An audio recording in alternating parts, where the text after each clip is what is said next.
तो कल हम लोग डिस्कशन किए थे कि हम लोग का जो ट्रंकेट अपडेट एंड डिलीट टू कैसे काम करता है एंड उसका कुछ एग्जांपल्स हम लोग डिस्कशन करते हैं एंड उसके बाद हम लोग का जो नेक्स्ट टॉपिक है वो है टीसीएल कमांड यानी कि transaction control language. Transaction control language में क्या होता है कि हम लोग का जो भी हम लोग चेंजेस करते हैं बाय यूजिंग हम लोग का जो भी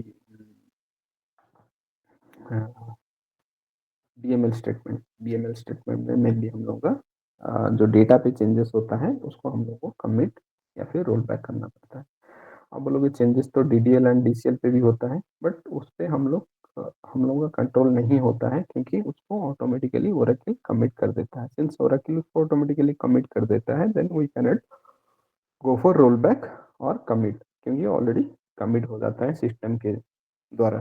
ठीक है, तो हम लोग को कमिट एंड रोल बैक किसको करना पड़ेगा, मतलब यूजर को किसको कमिट एंड रोल बैक करने के लिए परमिशन दिया गया है। डीएमएल स्टेटमेंट यानी कि आपका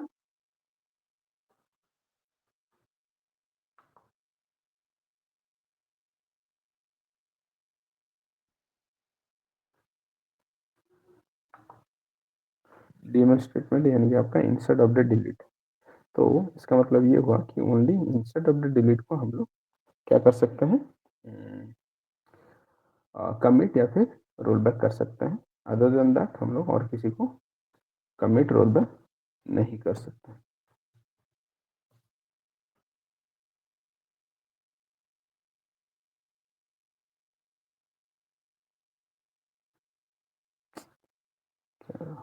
ओके, चलिए स्टार्ट हो। ओके, तो यहाँ पे आप देखोगे जो हम लोग डिस्कशन किए वही चीज यहाँ पे लिखा गया है कि दिस स्टेटमेंट्स यानी कि जो ट्रांजैक्शन कंट्रोल लैंग्वेज है, this statements are used to make a transaction या फिर चेंज, कोई भी ट्रांजैक्शन या फिर चेंज जो होता है उसको परमानेंट करना यानी कि सेव करना और कैंसिल करना यानी कि अनडू करना। आप जो आप जब कभी भी कोई वर्ड डॉक्यूमेंट खोल के आपके रिज्यूमे खोल के आप उसको कमिट या फिर सॉरी कुछ भी एडिट करते हो देन आप उसको क्या करते हो, इधर कंट्रोल एस करके सेव करते हो या फिर कंट्रोल जेड करके अनडू करते हैं। ओके, तो अगर आप कंट्रोल एस करके सेव नहीं करोगे तो आप जो भी चेंजेस किए हो वो आप लूज कर जाओगे। ओके, तो यहाँ पे भी वैसे ही है, जो भी चेंजेस हम लोग करते हैं इसको उसको इधर हम लोगों को सेव करना पड़ेगा या फिर उसको कैंसिल करना पड़ेगा। सेव यानी कि कमिट, कैंसिल यानी कि roll back. The statements comes under this category. जो स्टेटमेंट आता है कमिट रोल बैक करने के लिए सर दीप्ति, ओनली कमिट माने मैनुअली कमिट ही हम ओनली रोल बैक माने मैनुअली रोल बैक हो जब वॉइस इको होଉଛି मैन्युअली कौन कहला। ऑटो ता अगर लोग से ऑटोमेटिक हेलो,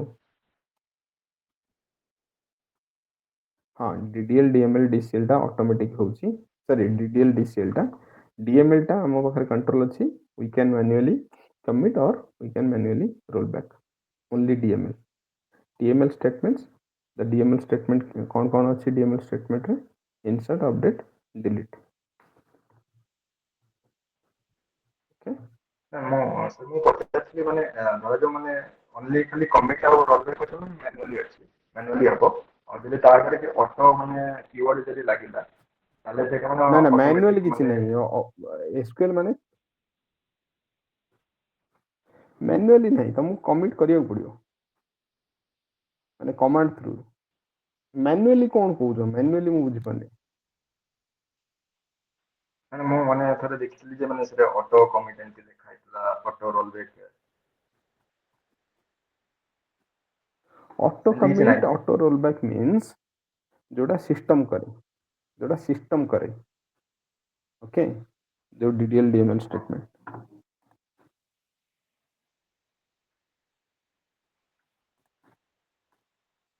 डीडीएल स्टेटमेंट ठीक है। ହଁ ଡିଟେଲ ଷ୍ଟେଟମେଣ୍ଟ ଅଟୋମେଟିକ କମିଟ୍ ଆଉ ରୋଲ୍ ବ୍ୟାକ୍ हाँ, रोल बैक नो केवल कमिट ओके अच्छा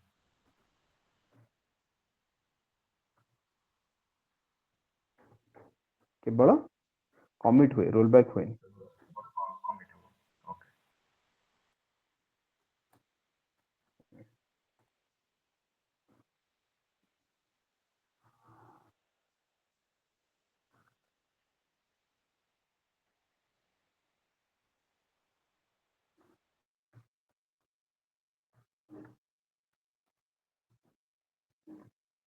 केवल कमिट ऑटो कमिट ओके हां सर तो सेटा एठी भी लिखा है देखो कमिट सब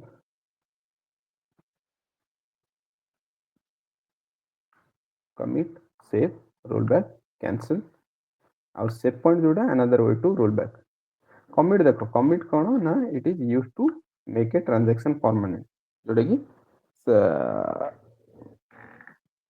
जोटा कि हमर कौन ट्रांजैक्शन को सेव करियो ओके तो डीडीएल और डीसीएल टा कौन ऑटो कमिट तो डीडीएल डीसीएल जेहेतु ऑटो कमिट आमे ताकू कौन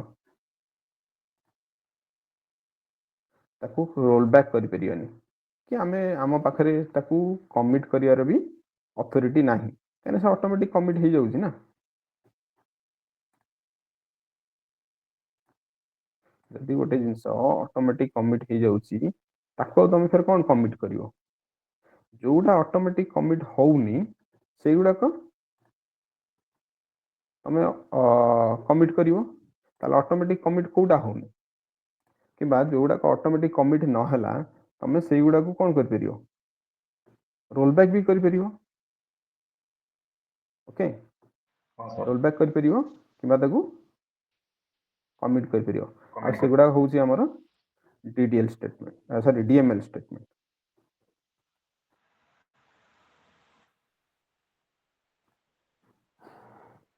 तो ये सेटा लिखा है कि the DDL and DCL statements are auto commit statements so commit is not required for these statements we can only commit dml statements that is insert update delete rollback is same it is used to cancel a transaction since ddl and dcl are auto commit statements so we cannot roll these statements हमें कहाँ को rollback कर परिया we can only roll back dml statements that is insert update delete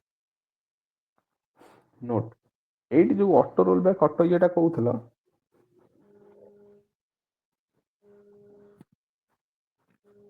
ଗୋଟେ second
Hey, sorry, call कर था. Okay, we can roll back DML statements, that is insert, update and delete, जो कि हम लोग देख चुके हैं. Okay, if if the session got terminated abnormally, then देखिए दीप्ति जो पूछ रहे थे कि ऑटोमेटिकली रोल बैक कब होता है. If the session got terminated abnormally, then all the uncommitted on-saved transaction will be rolled back. तो ये देखिए ये एक abnormal situation है. This is not like intentionally someone used to do.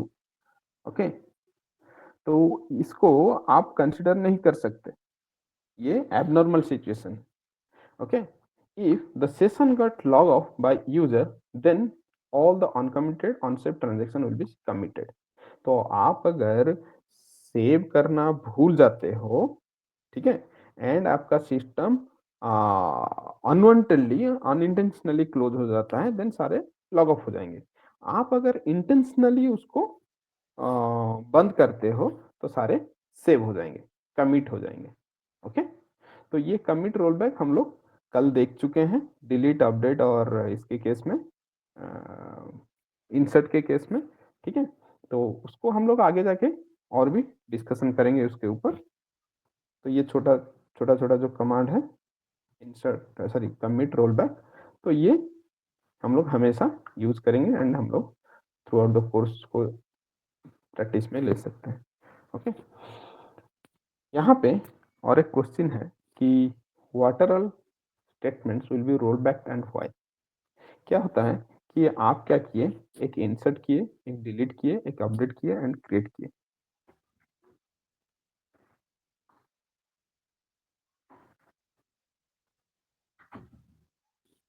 Okay, insert, delete, update, create.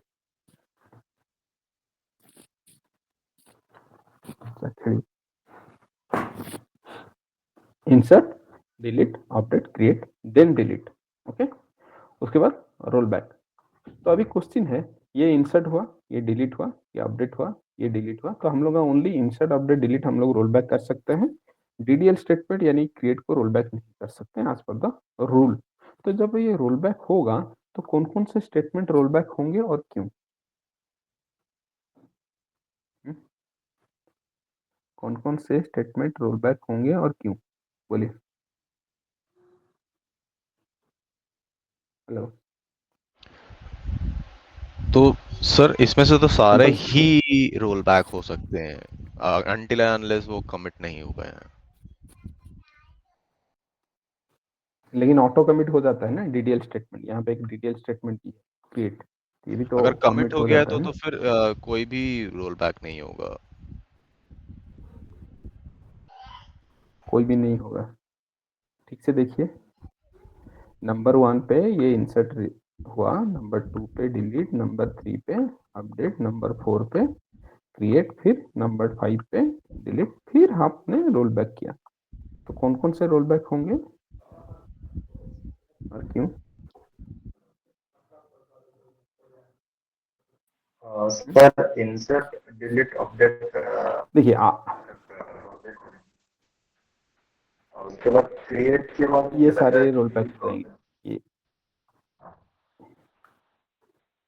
नहीं नहीं, आप create जो के बोल बाद रहे अगर हो, डिलीट. देखिए दीप्ति एंड सुब्रत जो एक सेकेंड, दीप्ति एंड जो सुब्रत बोल रहे हो, दोनों को मिक्स कर देते हैं, दोनों का आंसर को.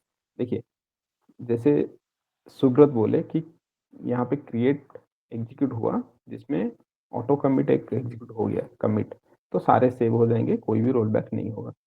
तो आप बोल रहे हो इंसर्ट, अपडेट, डिलीट एंड ये डिलीट रोल बैक होगा. ओके, दोनों का आंसर पार्शियली ट्रू है. पार्शियली क्यों ट्रू है? क्योंकि जब ये क्रिएट एग्जीक्यूट हुआ होगा, यहाँ पे एक कमिट एग्जीक्यूट हुआ होगा. तो यहाँ पे जब कमिट एग्जीक्यूट हुआ होगा तो सारे नहीं, till this point. Till this point मतलब ये क्रिएट अपने आप कमिट होगा, एंड क्योंकि ये अपने आप कमिट हो रहा है, इस कमिट के वजह से जो कि इंटरनली एग्जीक्यूट हुआ है, तो ये 3 भी कमिट हो जाएंगे. तो बचा कौन? ओनली ये बच गया. तो जब आप रोल बैक करोगे, only last delete will be roll back, because जो पहले का 3 डीएमएल स्टेटमेंट था वो तीनों कमिट हो चुके हैं because of this create statement.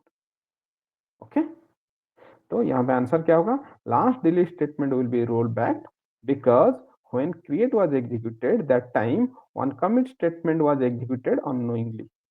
So as per Oracle, when commit executes, it will save all the uncommitted transactions till that point.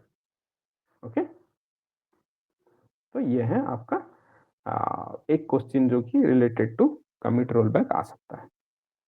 Okay, sir अभी इससे थोड़ी समझ देर गए पहले या हम कोई लोगों डाउट? ने एक पॉइंट पढ़ा था कि सेशन अगर एबनॉर्मली बंद हो जाता है तो जितना भी हमने डेटा बनाया हुआ है और करेक्ट, अगर हम उसको सेव नहीं करते हैं तो वो सारा का सारा रोल बैक हो जाएगा, ठीक है।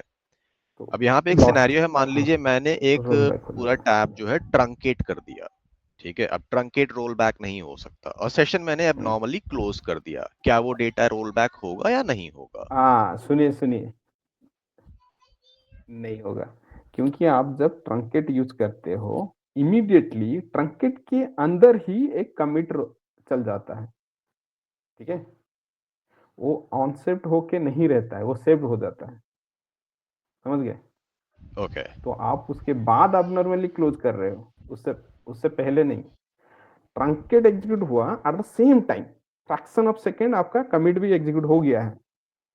ओके, अलॉन्ग विथ ट्रंकेट मतलब साइमल्टेनियसली, फ्रैक्शन ऑफ सेकेंड भी नहीं, साइमल्टेनियसली कमिट भी एग्जीक्यूट हो गया है.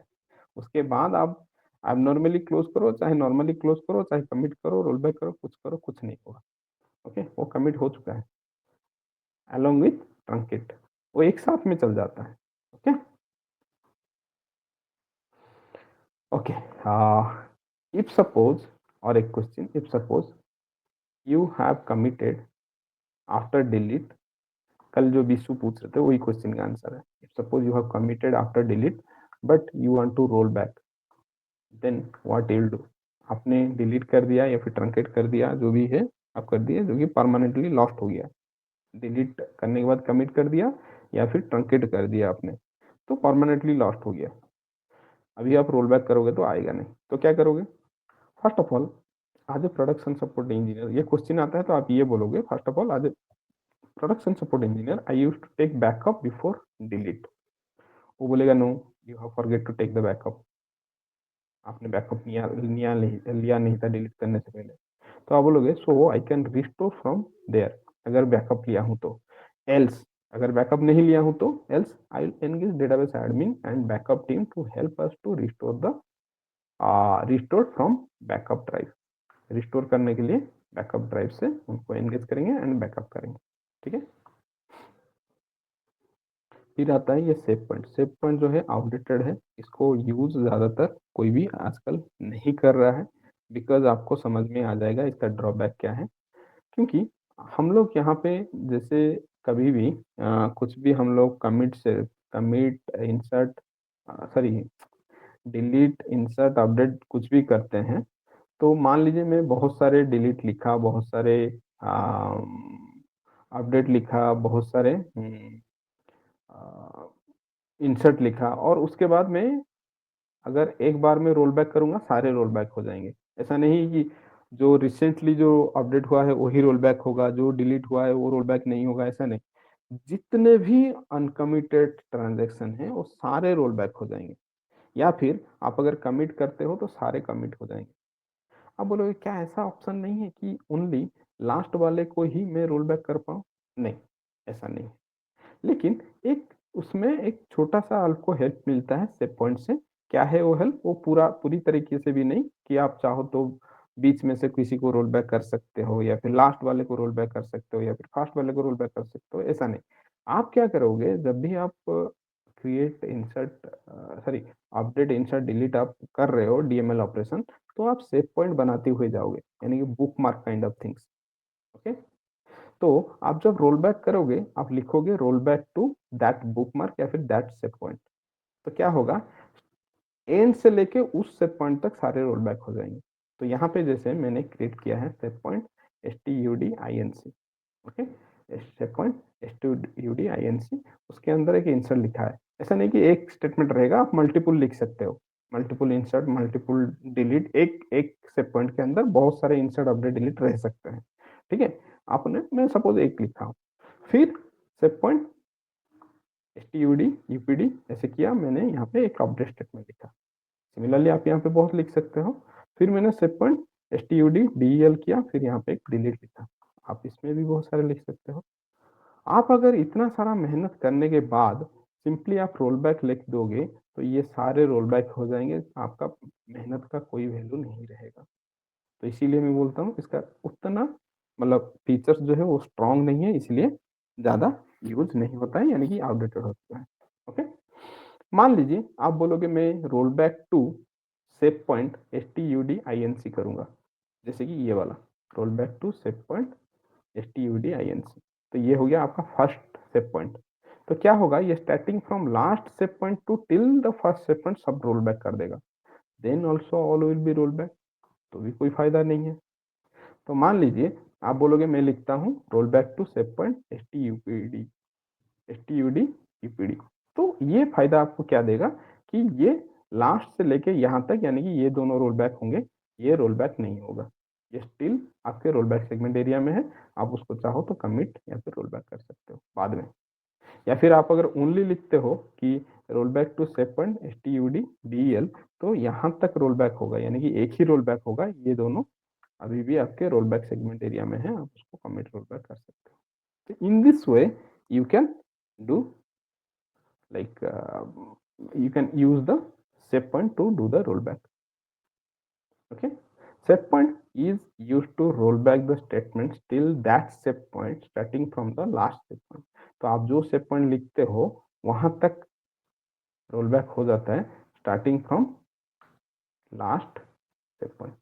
तो ये उतना इम्पोर्टेंट नहीं है, आप खुद प्रैक्टिस कीजिएगा ये सेट पॉइंट बना के, एंड ये सारे कमांड को एग्जीक्यूट करके एंड देखिएगा किस तरह से रोल बैक हो रहा है या फिर कौन कौन से रोल बैक नहीं हो रहे। ओके, नेक्स्ट जो टॉपिक है हम लोग का डेटा रिट्रीवल स्टेटमेंट, जो कि सिलेक्ट स्टेटमेंट हम लोग वैसे ही जो जब कभी भी कुछ इंसर्ट किए हैं उसको सिलेक्ट करके देख रहे थे कि हम लोग का इंसर्ट हुआ कि नहीं हुआ, बट अभी हम लोग ऑफिशियली पढ़ेंगे वो कमांड कैसे होता है, किस तरह का सिलेक्ट क्वेरी लिखा जाता है, एंड क्या क्या ऑप्शन हमारे हो सकते हैं, ठीक है, और टेक्निक क्या क्या है सिलेक्ट करने के लिए। डाटा रिट्रीवल स्टेटमेंट जो कि select statement, it is used it is an operation that retrieve data from one और मोर टेबल। ठीक है, ये एक ऑपरेशन है जो कि डेटा रिट्रीव करने में हेल्प करता है, या फिर एक से ज्यादा टेबल में से। The select statement can be used to retrieve data from the object using any one of the following criteria. क्या क्या क्राइटेरिया है, सिलेक्शन, जो कि सिलेक्शन क्या करता है, chooses the number of rose, number of रोज को सिलेक्ट करने में हेल्प करता है। Projection, projection decide the number of columns, decide the number of columns, तो कितने कॉलम आएंगे वो डिसाइड करता है प्रोजेक्शन। सिलेक्शन डिसाइड करता है कितने रो आएंगे। ज्वाइन क्या करता है, ज्वाइन क्या करता है, मल्टीपल टेबल को ज्वाइन करता है। Join chooses the data from one और मोर टेबल, एक या फिर एक से ज्यादा टेबल से डेटा फेच करने के लिए हम लोग को हेल्प करता है। ओके, ये सिलेक्ट स्टेटमेंट पढ़ने से पहले हम लोग एक यहाँ पे एक टेबल के बारे में डिस्कशन करेंगे, एंड उसी टेबल के ऊपर हम लोग के अपकमिंग सिलेक्ट स्टेटमेंट सारे हम लोग एग्जीक्यूट करेंगे। अगर किसी के पास ये टेबल नहीं है किसी के सॉफ्टवेयर में, तो मैं टेबल का column name and data type width plus क्या क्या डेटा है इसमें वो सारे में शेयर कर दूंगा, और आप उसको क्रिएट कर देना। ओके, क्रिएट करके इंसर्ट कर देना, इसको मैं शेयर कर दूंगा क्लास खत्म होने के बाद। तो ये टेबल पे हम लोग आज से प्रैक्टिस करेंगे। इसमें 8 कॉलम है और 14 रो है, यानी कि 14 डेटा है एंड 8 कॉलम्स है। ओके, इस पे हम लोग प्रैक्टिस करेंगे। तो हम लोग का जो सिलेक्शन क्राइटेरिया है वो है सिलेक्शन प्रोजेक्शन एंड जॉइन। तो फर्स्ट ऑफ ऑल जो सिंटैक्स होता है वो कैसे दिखता है, वो है सिलेक्ट, उसके बाद डिस्टिंक्ट, फिर हम लोग का स्टार या फिर column 1 column 2 column 3, from table name, फिर व्हेयर क्लास। इट जो डिस्टिंक्ट ऑप्शन है उसका क्या है, देखिए ये जो डिस्टिंक्ट है ऑप्शनल है, क्यों, क्योंकि हम लोग स्क्वायर ब्रैकेट में दिए हैं, जब जरूरत पड़ेगा तब यूज करेंगे। स्टार मतलब स्टार है आपका सारे कॉलम जो कि प्रोजेक्शन ऑपरेटर है उसके बारे में डिस्कशन करेंगे, ये ईच एंड एवरीथिंग हम लोग अभी डिस्कशन करने वाले हैं, ठीक है। डिस्टिंक्ट क्या करता है, it suppress the duplicate rows after selection. तो जो भी आपका डुप्लीकेट रो आएगा आपके सिलेक्ट स्टेटमेंट में, वो क्या करेगा, उस डुप्लीकेट रो को सप्रेस कर देगा, ओके, उस डुप्लीकेट रो को सप्रेस कर देगा। सप्रेस यानी कि डिलीट नहीं करेगा, आपके आउटपुट में वो छुपा के आपको दिखाएगा। यानी कि अगर एक रो 2-3 बार है तो उसको कितने बार दिखाएगा आपका वो डिस्टिंक्ट वैल्यू, एक बार। फॉर एग्जाम्पल यहाँ पे आप अगर एग्जाम्पल लेते हो तो इसी ईएमपी टेबल में सिलेक्ट जॉब फ्रॉम ईएमपी, तो आप देखोगे यहाँ पे आपका जो जॉब है वो, ये मान लीजिए एक एक रो है, तो यहाँ पे देखिए डुप्लीकेट है, क्लर्क है, क्लर्क है, क्लर्क है, एनालिस्ट है, मैनेजर है, सेल्समैन, सेल्समैन, सेल्समैन। तो इसको हम लोग को इतना टाइम्स देखने का कोई जरूरत नहीं है। हम लोग को अगर कोई पूछेगा कि क्या क्या डिजिग्नेशन है, हम लोग को सारे डिजिग्नेशन यानी ये सारे जॉब प्रोफाइल एक एक बार दिखाने से भी हो जाएगा। तो हम लोग यहाँ पे क्या करेंगे, यहाँ पे यूज करेंगे डिस्टिंक्ट। तो डिस्टिंक्ट यूज करोगे तो जितने भी डुप्लीकेट हैं वो सारे सप्रेस हो जाएंगे और आपको हर एक जो डुप्लीकेट में से एक एक ही डिस्प्ले होगा, ओके।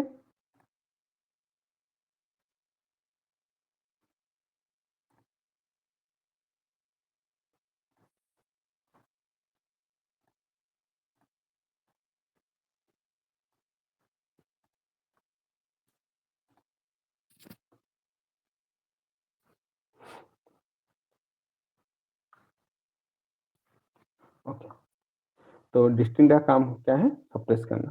तो सिमिलरली आप अगर यहाँ पे देखोगे सैलरी मान लीजिए ले लिए, तो सैलरी में भी डुप्लीकेट है। कौन कौन सा डुप्लीकेट है, एक है 3000 और एक है 1250। तो आप अगर यहाँ पे डिस्टिंक्ट यूज करोगे तो आपका जो सैलरी है, देखिए यहाँ पे 14 सैलरी था, यहाँ पे सप्रेस हो गया क्योंकि 1250 जो है वो एक बार डिस्प्ले हुआ एंड 3000 भी एक ही बार डिस्प्ले हुआ, ओके। तो जो भी डुप्लीकेट रो आएगा आपका आपका सिलेक्शन होने के बाद वो उसको सप्रेस कर देगा, ओके। तो आप मान लीजिए आप बोलोगे एक एक कॉलम ले रहे हैं, हम लोग अगर मल्टीपल कॉलम लेंगे, मल्टीपल कॉलम लोगे तो उसका वो कॉम्बिनेशन देखेगा। कॉम्बिनेशन में अगर आपका वो डुप्लीकेट कहीं पे भी है तो वो कॉम्बिनेशन को सप्रेस कर देगा। जैसे हम लोग अगर मान लीजिए जॉब एंड इसको लेते हैं, जॉब एंड सैलरी को, जॉब सैलरी आप अगर लोगे तो यहाँ पे देखिए, यहाँ पे जॉब सैलरी में आपको सप्रेस होने से पहले दिखा रहा हूँ, यानी कि डिस्टिंग लगाने से पहले। तो देखिए डिस्टिंग लगाने से पहले ये है, तो यहाँ पे 3000 यानी कॉम्बिनेशन में बोल रहा हूँ ना, 3000 एनालिस्ट एंड 3000 एनालिस्ट दो बार है, तो डिस्टिंग लगाने से एक बार आएगा। 1250 सेल्समैन, 1250 सेल्समैन और एक जगह पर होगा, देखिए। तो अभी मैं अगर डिस्टिंग लगाऊंगा तो क्या होगा, वो जो डुप्लीकेट कॉम्बिनेशन है वो सप्रेस होके एक ही बार दिखाएंगे मुझे।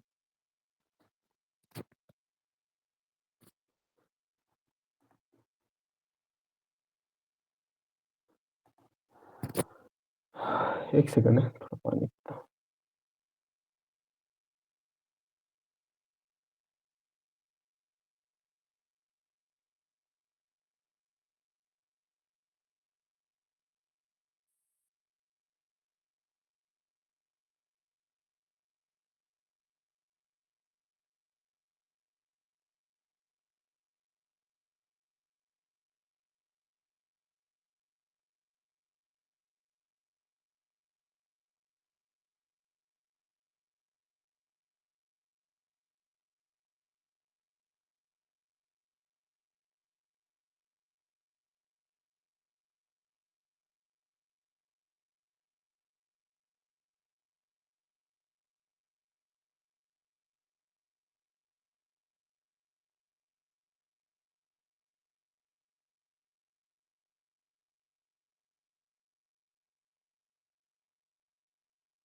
Hello, okay.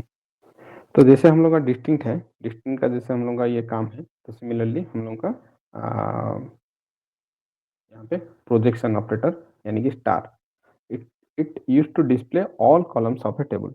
आप जब स्टार यूज़ करोगे, तो आपका सारे जो कॉलम हैं, वो डिस्प्ले हो जाएँगे, मतलब आपके डेटा में जो रिट्रीव होके आएँगे, वो सारे कॉलम आपके रिट्रीव होके आपको डिस्प्ले होंगे, ओके?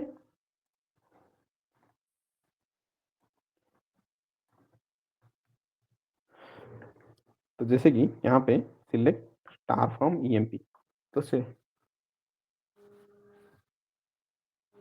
फिर से कोई कॉल, 1 सेकंड।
सॉरी, बार-बार को 2 कॉल आ गया। Okay, so select star from EMP अगर आप करोगे तो ये पूरा आपके टेबल में जितने भी रो, जितने भी कॉलम हैं वो सारे दिखाएँगे, बट मेनली ये कॉलम सारे दिखाएँगे क्योंकि मेनली क्यों बोल रहा हूँ क्योंकि ये जो स्टार ऑपरेटर होता है, वो सारे वो प्रोजेक्शन ऑपरेटर होते हैं होता है और ये सारे कॉलम को दिखाता है, सारे कॉलम को रिप्रेजेंट करता है। Star operator is not nothing but सारे कॉलम यानी कि प्रोजेक्शन ऑपरेटर। ओके, अगर आपको मान लीजिए कोई सिलेक्टेड कॉलम देखना है 2-3 या फिर कुछ 4-5 कॉलम्स, देन आप क्या करोगे?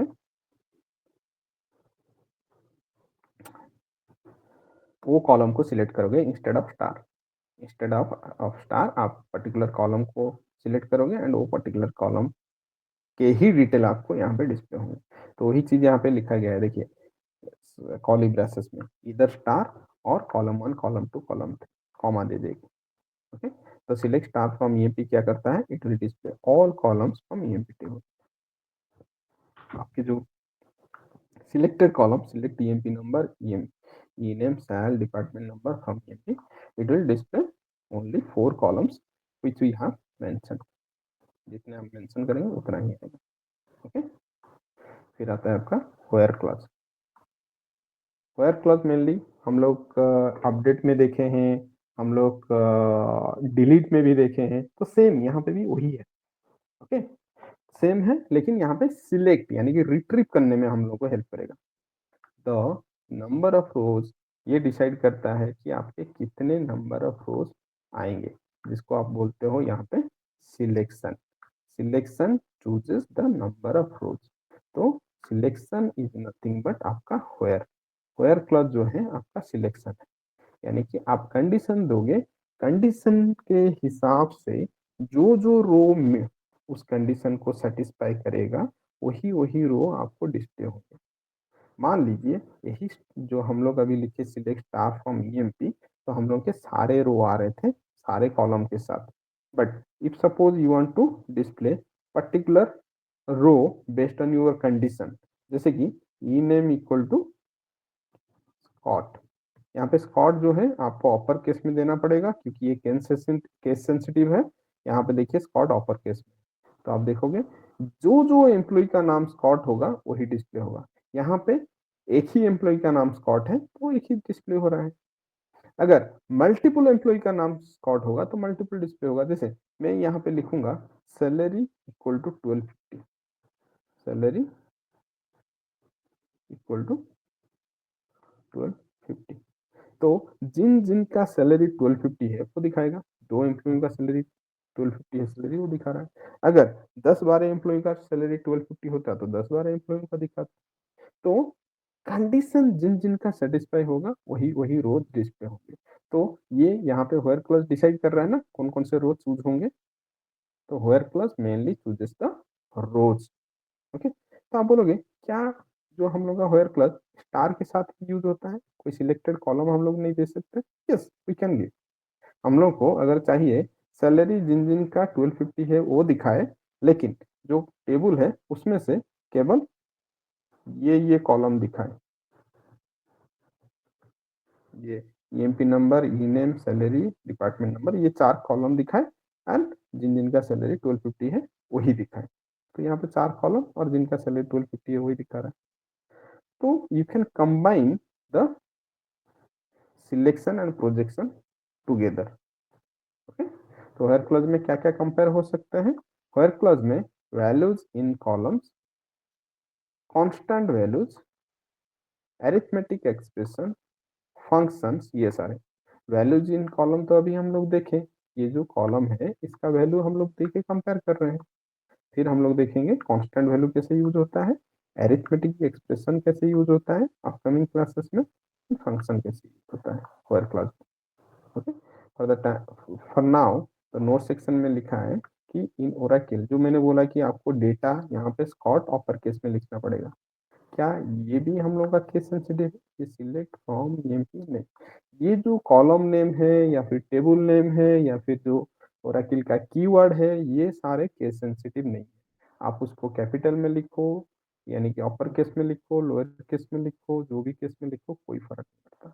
लेकिन डेटा जो है वो केस सेंसिटिव है, उसको हम लोगों को प्रॉपर केस में लिखना पड़ेगा। इन ओरेकल कीवर्ड्स और सिंटैक्स और column name, table name are not case sensitive, but data or values are case sensitive, and date and character values are always kept inside the single quote। तो ये तो single quote में रखना है date and character को, ये तो हम लोगों को पहले से पता है। एंड जो आपका डेटा है वो केस सेंसिटिव है, वो अभी हम लोग को मालूम चला। तो आप जब भी कभी भी डेटा को यूज करोगे तो आप उसका जो प्रॉपर केस है, जिस केस में आप स्टोर किए हो उसी केस में यूज करोगे, अदरवाइज आपको एरर शो करेगा। ओके, फिर आपका आता है एरिथमेटिक ऑपरेटर। यहाँ पे सिलेक्शन में कुछ डाउट है क्या किसी को? ये जो हम लोग स्टार यूज किए या फिर पर्टिकुलर कॉलम सिलेक्ट किए या फिर वेयर क्लॉज यूज किए, किसी को डाउट है?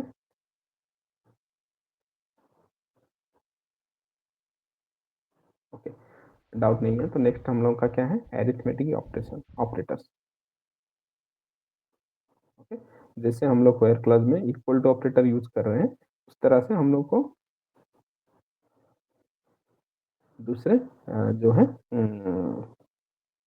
दूसरे ऑपरेटर्स का भी हेल्प लेना पड़ेगा, जैसे एरिथमेटिक ऑपरेटर। एरिथमेटिक ऑपरेटर्स जो है वो कैलकुलेशन के लिए यूज होता है, जैसे हम लोग का नॉर्मल है plus minus multiplication division. Okay, ये क्या करता है, एक्सप्रेशन क्रिएट करता है। तो arithmetic operators can be use to create expression on number and date data. Date and number data पे ये एक्सप्रेशन क्रिएट करने में हेल्प करता है। The arithmetic operators supported by Oracle are plus, minus, multiplication, division. Okay.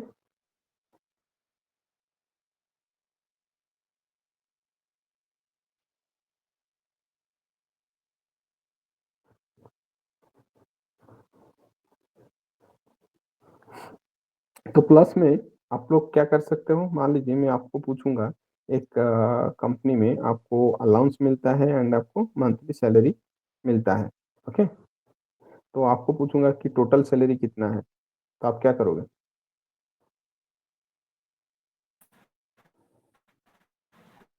Plus कर देंगे। Plus कर दोगे, तो सैलरी प्लस आपका commission. Okay,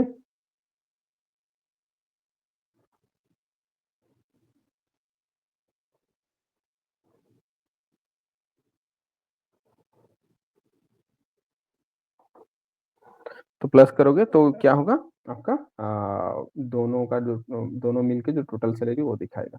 the arithmetic operators can be used in any class of a SQL statements except from class. From class को छोड़ के बाकी हर जगह पे यूज हो सकता है। ओके,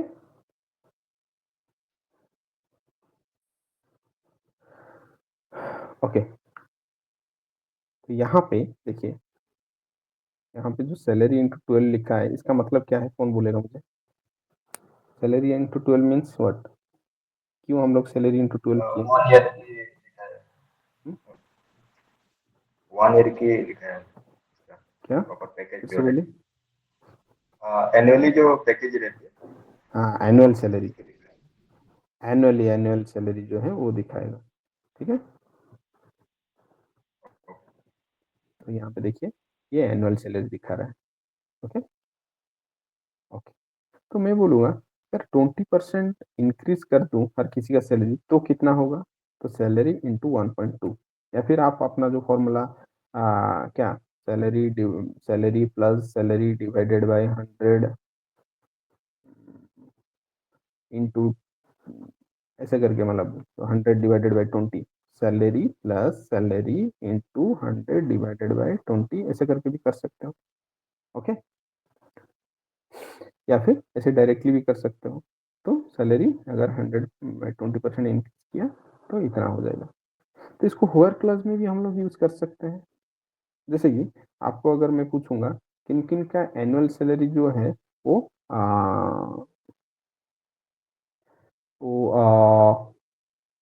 मान लीजिए 15,000 से ज्यादा है। ओके, किन किन का एनुअल सैलरी 15,000 से ज्यादा है। मंथली सैलरी तो हम लोगों को पता है, but annual salary we don't know. तो हम लोग क्या करेंगे, यहाँ पे लिखेंगे वेयर सैलरी इनटू 12। ये डायरेक्टली हम लोग का टेबल में नहीं है, तो हम लोग यहाँ पे क्या करेंगे, सैलरी इंटू 12 लिख देंगे और यहाँ पे लिखेंगे ग्रेटर देन 15,000। तो जिन जिन का 15,000 से ज़्यादा है एनुअल सैलरी वो दिखाएगा। आप बोलोगे यहाँ पे तो एनुअल सैलरी नहीं दिखा रहा है। नहीं दिखा रहा है क्योंकि हम लोग यहाँ पे सिलेक्ट करने के लिए नहीं बोले हैं, हम लोग ओनली कंपैरिजन करने के लिए बोले हैं। यानी कि ये मल्टीप्लाई होगा 12 से, जिसका भी 15,000 से ऊपर गया वो दिखाएगा। जब डिस्प्ले हो रहा है, ये यहाँ पे हम लोग नहीं बोले हैं मल्टीप्लाई करके डिस्प्ले करो, हम लोग बोले हैं सिंपली मंथली सैलरी दिखाओ। तो यहाँ पे मंथली सैलरी दिखाया है। अगर आप यहाँ पे डिस्प्ले करने के लिए बोलते कि ईयरली सैलरी भी दिखाए, तो आपका सॉरी, ये ईयरली सैलरी भी आपका दिखा। ओके, ये मंथली हो गया, ये ईयरली हो गया, और यहाँ पे कंडीशन दिया गया है जिनका 15,000 से ऊपर है वो दिखा। सिमिलरली अगर आपको कोई पूछता है कि अगर मैं मेरे ऑर्गेनाइजेशन में एम्प्लॉय का सैलरी 20% इंक्रीज कर दूं या फिर 30% इंक्रीज कर दूं, तो किन लोगों का सैलरी 5,000 से ज़्यादा हो जाएगा।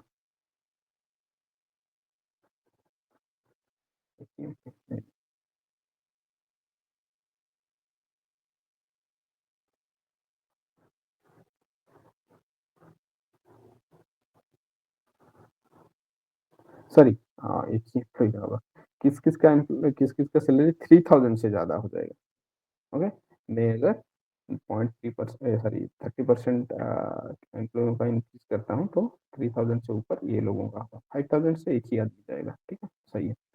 तो यहाँ पे देखिए वही सारे जो हम लोग डिस्कशन किए वही, select from EMP where salary into, यहाँ पे 20%, किन किन का सैलरी 20% बढ़ाने से 3,000 के ऊपर चला जाएगा।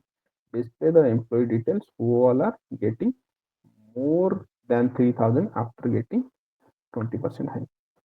तो इस तरह से हम लोग जो है एरिथमेटिक ऑपरेटर को वेयर क्लॉज में भी यूज कर सकते हैं, हम लोग सिलेक्ट लिस्ट में जो कॉलम के साथ भी यूज कर सकते हैं, अदर क्लॉजेस में यूज कर सकते हैं एक्सेप्ट फ्रॉम क्लॉज। ठीक है, तो आप जो टेबल मैं अभी आपको शेयर कर दूंगा, अगर आपका ईएमपी टेबल नहीं है तो आप ईएमपी टेबल क्रिएट करके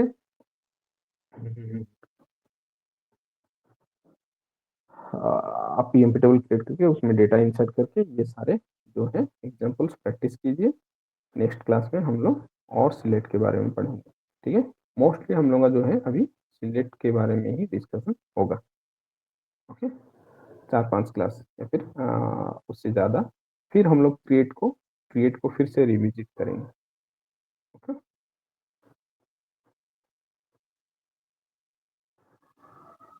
ओके सर।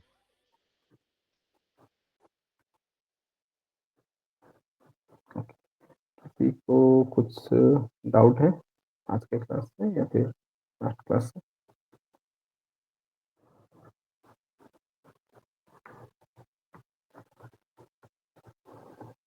ओके, डाउट नहीं है तो हम लोग पॉइंट अप करते हैं, नेक्स्ट सैटरडे को फिर कनेक्ट करेंगे। ओके,